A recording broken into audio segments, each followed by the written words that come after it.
Like, they had her swearing on a rock to belong to them and do whatever they wanted.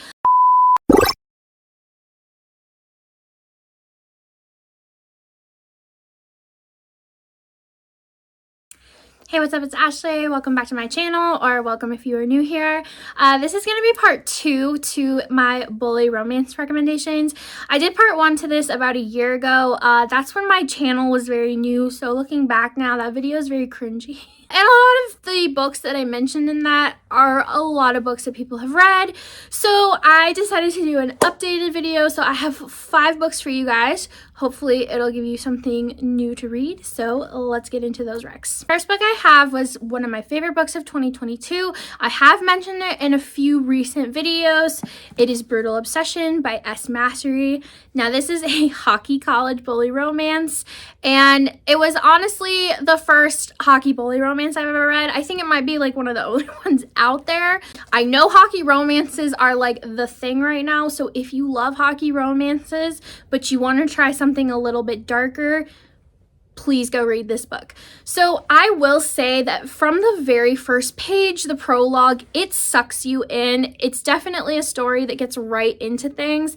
So during the prologue, you are in Grayson's point of view, and Grayson is in college. He is set to be a famous hockey player when he graduates. He's the son of a senator, and he is just out on the town one night. He's on a date, and he gets really, really hammered. And when he is driving home, he crashes into another car. And the other driver in the other car, Violet, she is really injured in the process. Her leg is broken, shattered. And Grayson kind of sees his entire future flash before his eyes and is afraid that it's all gonna go away. So he switches places in the car with his date, and then he just like hightails it home. Well, his date rats him out. He spends the night in prison, and then the next day, all the charges are like mysteriously dropped, and then you flash forward 6 months. Grayson is transferred to a new college, and there he runs into Violet. He is so afraid that Violet's basically gonna blow up his life, reveal everything that happened on this night, and so he bullies her, basically, to say the least. I will say that he was very unhinged, probably one of the most unhinged male characters I've ever read about. Just the things that he would go to keep Violet under his thumb and control her, because like I said, Violet had all the information, but Grayson didn't want her to spill it. And it's just a great story. Violet was also a dancer, and so it just added a whole other level to Grayson injuring her in the prologue, because when you pick up 6 months later, she's no longer able to dance again. Like, he took that away from her. And I think that it's so, like, it's what makes the story great and ironic, because Grayson is afraid that Violet's going to take away his hockey career when he already took away her dance career in the process. But I absolutely love this story. Book 2, Devious Obsession, is coming out at the end of March. It is another hockey bully romance, and it follows one of Grayson's friends, Steele. But this was a great read, 5 out of 5 stars for me. Probably hands down the best bully romance I have ever read. Then we have Wicked Saint by Veronic Eden. I recently read this.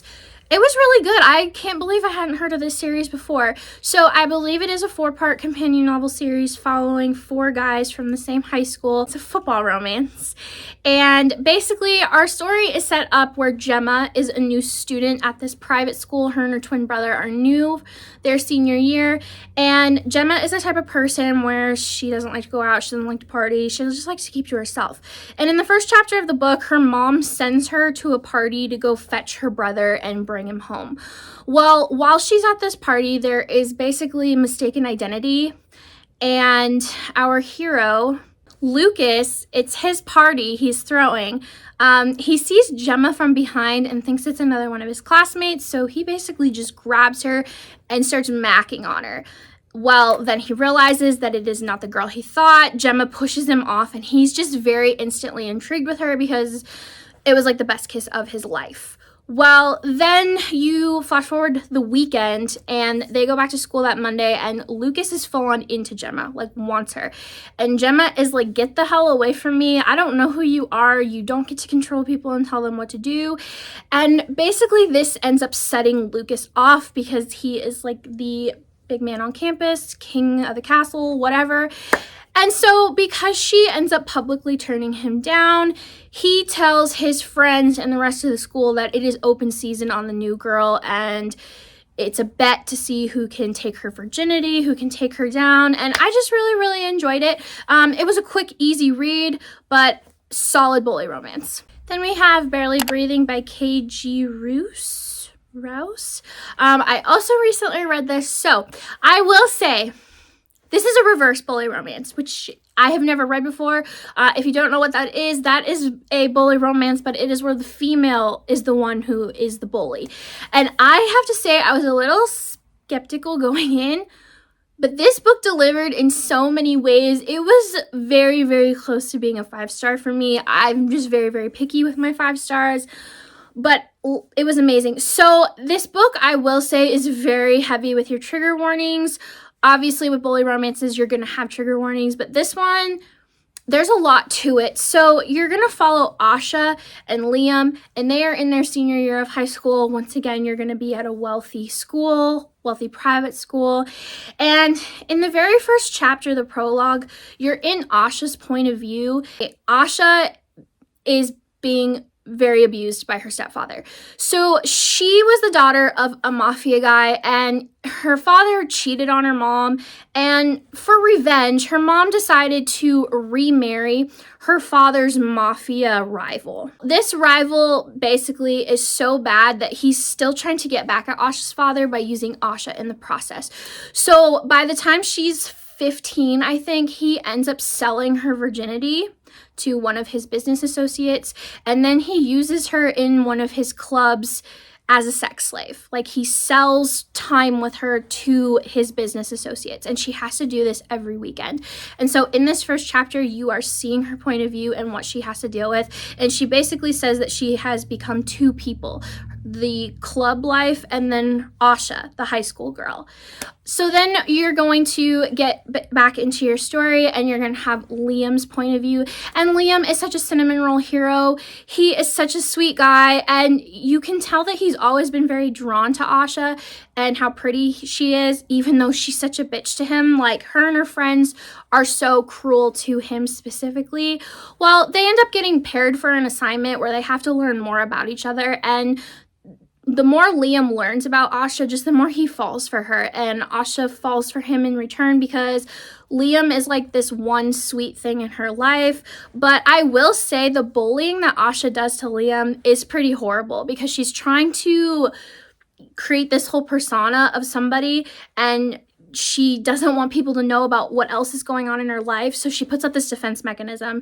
And I will say she's really nasty to him, like destroys his property and stuff like that. But once again, it was another solid bully romance. Then we have The Darkest Note. This is part 1 in a trilogy. I will admit I have not read the other 2, but they are on my list because part 1 did end with a cliffhanger.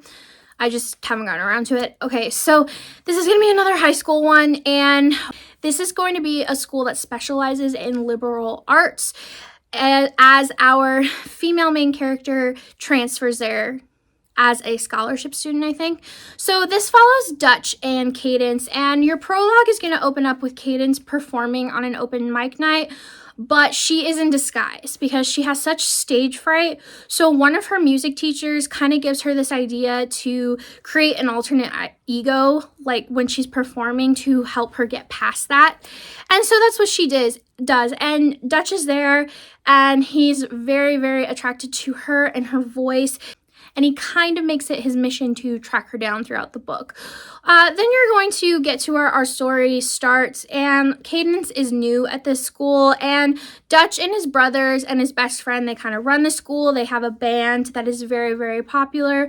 Well, prior to the book starting, Dutch's best friend was kicked out of school for getting in trouble with something, and Dutch is trying everything he can do to get him back into the school. However, the problem is that Cadence took his best friend's place. And this is such a small school that they can only have a specific amount of numbers that attend. And so basically, his friend can't come back unless Cadence leaves. So Dutch tries to make it his mission this entire book to get her to leave school.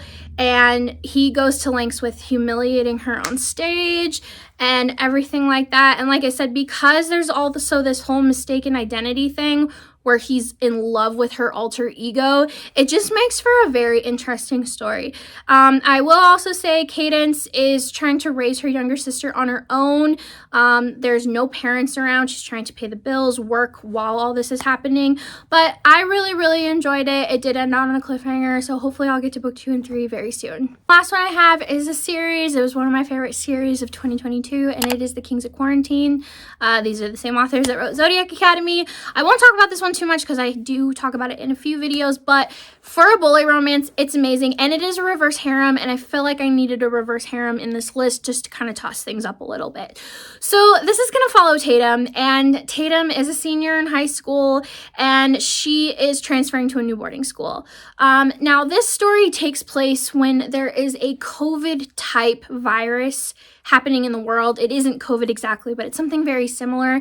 And so people are basically locked in. And when Tatum gets to school, they get to a point like a few months into the school year where it gets so bad that they do lock the gates and they keep the kids in. But at the beginning of the story, Tatum is transferred to the school, and she comes across Blake, and her and Blake do instantly hit it off. However, Blake quickly finds out that Tatum's father could be the reason that his mother died. His mother had died from this virus prior to the book starting, and he just holds a lot of emotions about it, as he should.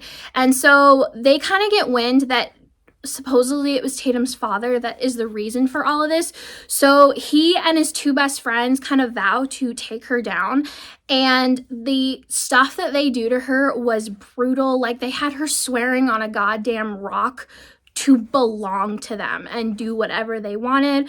This is a 4-person reverse harem, so the 4th is going to be a professor at this school. There were a lot of twists and turns. There are 4 books. Every book doesn't end a cliffhanger, but I did binge them all in a weekend over the summer just because I couldn't get enough. But like I said, if you want a bully romance and a reverse harem, this one is a solid good one. All right, so that'll do it for part 2 of my bully romance recs. Like I said, I hope you guys were able to find some new reads here. Bully romances are like my favorite trope ever. It's where I got started with romance reading in general, so I just always look for more. So if you have some that I have not mentioned, please drop them down below because I would love to read them. But as always, I will see you guys next time. Bye!